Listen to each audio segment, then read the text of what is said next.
And welcome. I'm Bill English, the publisher here at Bible and Business. I want to welcome you to another Bible and Business video. Today we are in the third of a 9-part series, actually a 10-part series, on building healthy partnerships. And today we're going to be looking at the concept of communication.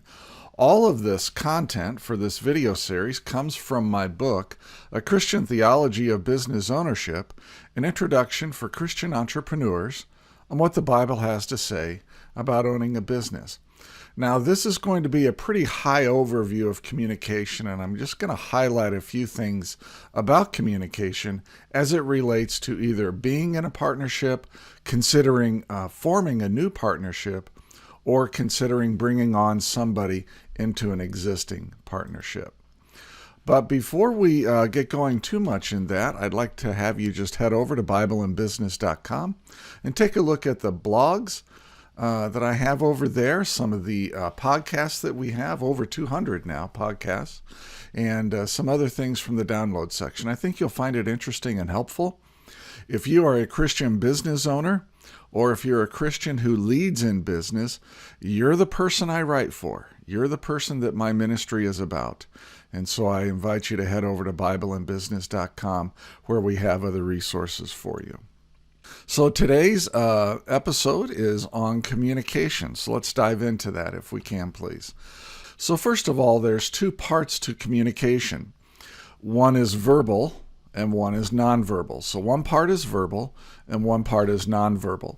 Now, I define the verbal part for purposes in this episode today as just the raw content that is communicated, the actual words that come out of a person's mouth.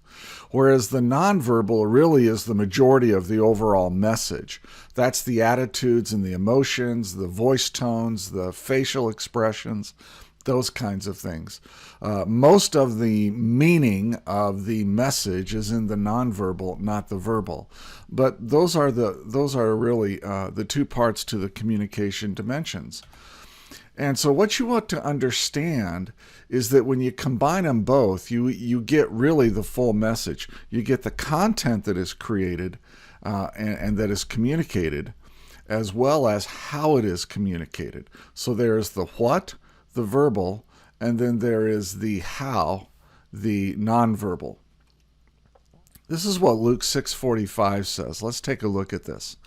A good man produces good out of the good storeroom of his heart. So here the heart, the visceral part of a man's being, is being compared to a storeroom. And a good man is going to have good things in his heart and is going to produce good out of that good storeroom. But an evil man, it goes on to say, produces evil out of the evil storeroom. For, listen to this phrase, for his mouth speaks from the overflow of his heart. So if you want to know what is inside of another person, it's not hard. Just listen to what they say and listen to how they say it. Listen to how they manage anger and frustration and elation, challenges and successes. Just listen. If you want to know what's in a partner's heart, or maybe you're considering bringing on a new partner into your partnership, or you're looking to form a new partnership, just listen to how they talk. Listen to what they say and how they say it. Not just the raw content, but the nonverbal pieces. What do they look like when they're saying it? What's their voice tone? What's their body language? What is happening with that communication? Listen to how they manage situations when they get angry, when they get frustrated, when they become elated because something went so well, right? Listen to their speech. What you want here is a partner that can express herself with professionalism and tact in a difficult conversation. What you don't want is a partner that devolves into incivility. Incivility is something that a lot of businesses and partnerships put up with, and I don't think they should.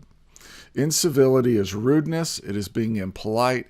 It is being, a lot of people will say, well, I was just being honest, right after they just got done being very harsh and very direct and very difficult to be around.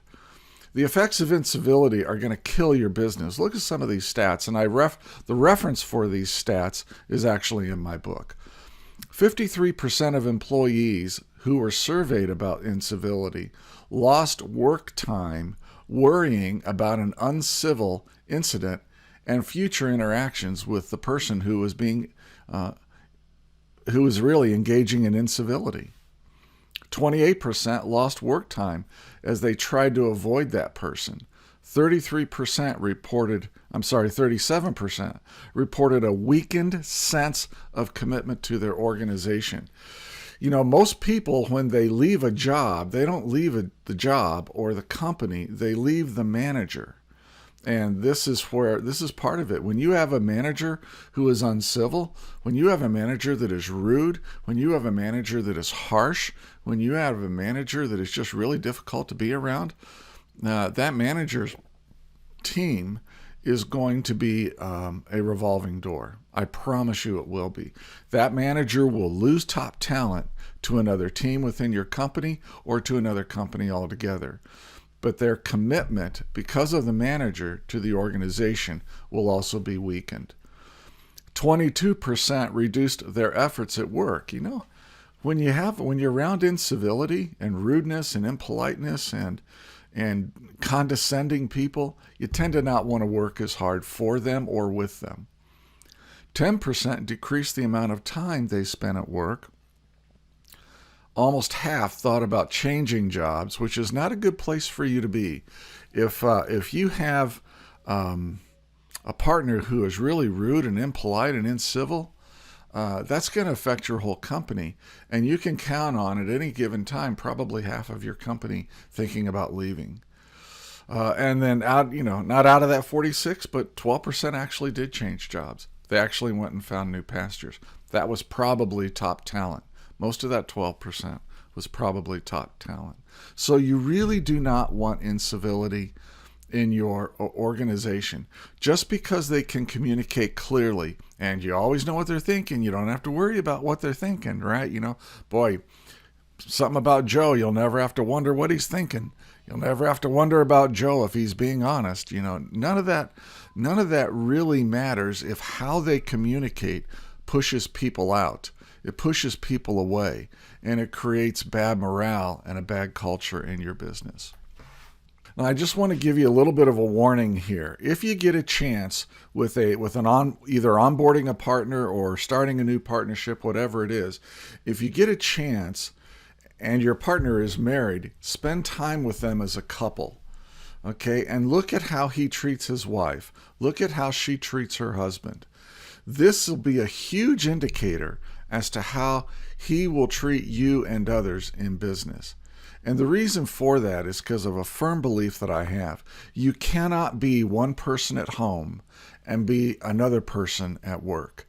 Eventually, you can do it for a while, but eventually who you are as a person is going to come out whether you're at home or at work.